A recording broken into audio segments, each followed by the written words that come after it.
मनुष्य में श्वासोच्छ्वास और क्रियाविधि यानी breathing in man and it's mechanism.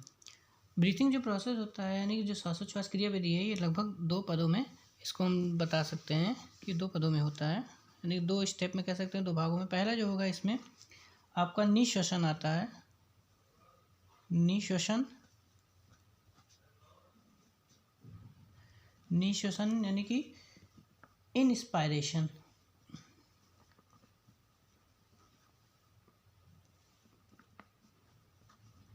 इनस्पायरेशन। और सेकंड जो आपको दूसरा होगा, ये आपको इसको कह सकते हैं निःश्वसन। निःश्वसन यानी इसको एक्सपायरेशन होता है। ये जो होती है दोनों प्रोसेस, जो निःश्वसन और निःश्वसन, जो है इंस्पायरेशन और एक्सपायरेशन जो होगी, ये जो होगी दोनों प्रोसेस जो होती है, इसी के माध्यम से फेफड़े के अंदर वायु जो होती है बढ़ती है। ये दोनों क्रियाएं जो डायफ्राम और पसलियों के ऊपर होती हैं। जो डायफ्राम पाया जाता है, डायफ्राम है, और जो पसलियाँ रिब्स के पाई जाती हैं हमारी, इसी के अकॉर्डिंग होती हैं। इसमें जो होती हैं डायफ्राम पसलियों के, इसमें दोनों आपस में जुड़ी होती हैं। बाह्य तथा अंतरपेशियाँ कहते हैं, यानी इंटरकॉस्टल मसल्स। इनको मदद के लिए इन दोनों को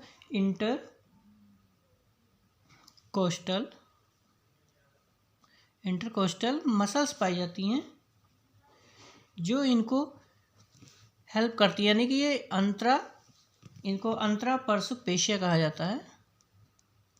अंतरा परसुक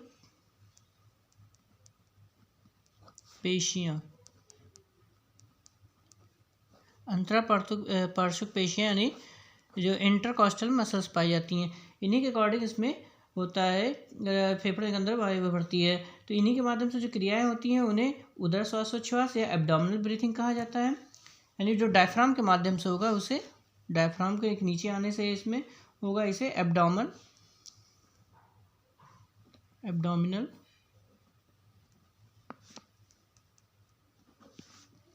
ब्रीथिंग होगी।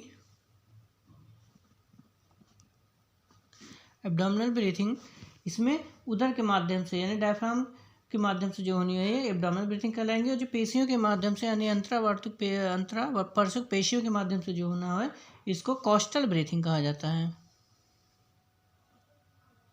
इसको कोस्टल ब्रीथिंग कहेंगे।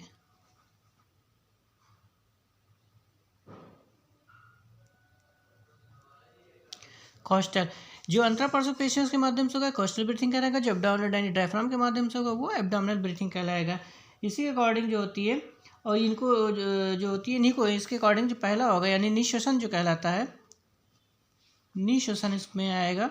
निःश्वसन जो होगा यानी इनस्पायरेशन जो होती है, इसके अंतर्गत जो होगा इनस्पायरेशन जो आएगा, इसमें गुहा यानी कि जो ये डायफ्राम होता है, डायफ्राम जो इस तरह से दिखाया गया, इसे विश्राम अवस्था में एक डोम के आधार के, यानी कह सकते हैं कि डोम से गुंबद के आकार के होता है।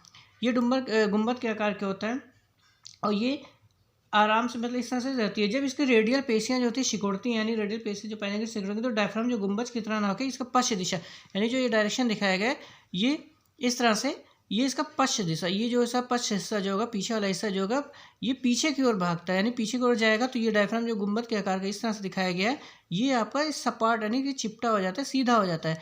इस तरह से ये सीधा आपको दिखाया गया है, इस तरह से हो जाएगा। यह इसमें इस तरह से ऐसा डायफ्राम जो है, इसके बाद पेशियों के सिकुड़ने के कारण ये इस तरह से स्ट्रक्चर में आ जाता है। ये जो स्ट्रक्चर होता है, इससे जब ये होगा तो इसका जो वक्ष का यानी कि जो चेस्ट का होगा, इसका गुहा जो होगी यानी कैविटी जो होती है, इसका एरिया बढ़ जाता है।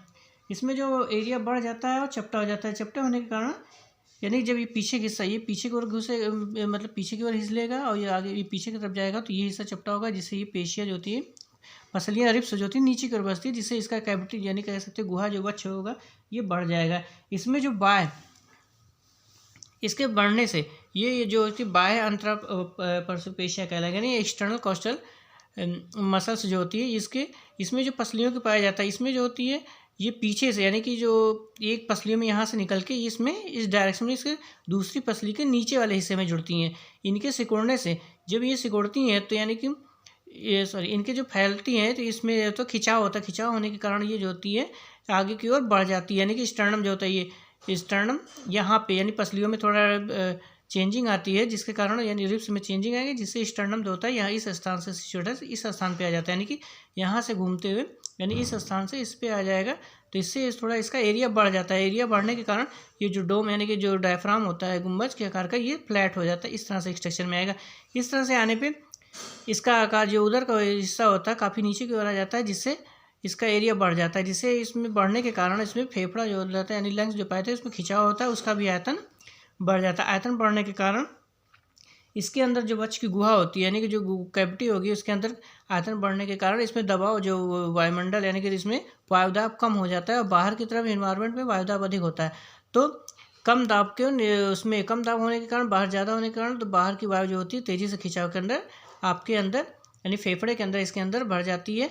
इसी तरह से ये गुम्बद इसमें यानी कि ये आपको जो होता है एक सा यानी कि जो बाहर के होते हैं इसमें खिंचाव होता है, इसके कारण ये अंदर चली जाती हैं, जिसके कारण वायु जो होता है लंग्स के अंदर फिलअप हो जाता है। तो वायु फेफड़े के अंदर ये जो होती है पहुँचने की क्रिया को अब ये इनस्पायरेशन कहा जाता है, निःश्वसन कहते हैं। और दूसरा जो होता है निःश्वसन जो आपका कहलाएगा, निःश्वसन जो होगा यानी एक्सपायरेशन। एक्सपायरेशन जो होगा जनरली अवस्था में यानी जो साधारण ब्रीथिंग होती है इसमें कोई फंक्शन नहीं होता। ये जो स्टर्नम है इसमें जो रिब्स होते हैं या मसल्स जो होती हैं ये अपने पुराने स्टेज में वापस आ जाती हैं, यानी कि ये यहाँ से वापस बैक स्टेज में यानी कि ए से जो ऐसे बी में स्टेज में गए तो बी वाली वापस बैक में ए में कंडीशन में आ जाएगी। और ये मसल्स जो होंगी जो बाह्य अंतरपेशी और साधारण तौर पर अपने कंडीशन में पुनः आ जाएंगी, जिससे उसका वायुदाब जो गुंबद जैसा यानी कि डायफ्राम जो होगा ये फ्लैट ना होकर गुंबद जैसा आकार बना लेगा। तो आकार बनाने के कारण ये यहाँ से खिंच जाएगा, तो इसका आयतन थोड़ा कम हो जाएगा। कम होने के कारण इसमें अंदर गैस अधिक हो जाएगी, दबाव अधिक होगा, बाहर की ओर कम हो जाएगा, तो ये गैस बाहर निकल आती है।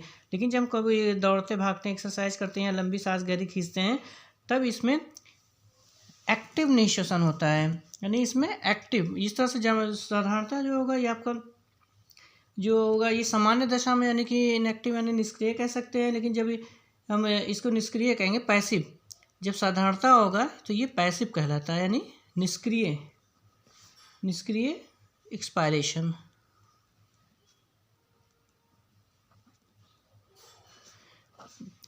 निष्क्रिय साधारणता जो होगा निष्क्रिय कहलाएगा, निःश्वसन। लेकिन जब हम दौड़ भाग करते हैं तो ये आपका एक्टिव एक्सपायरेशन कहलाएगा, यानी सक्रिय हो जाता है ये, सक्रिय निःश्वसन।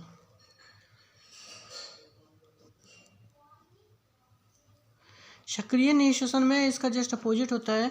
इसमें जो दिखाया गया ये जो एक्सटर्नल जो इसमें एक्सटर्नल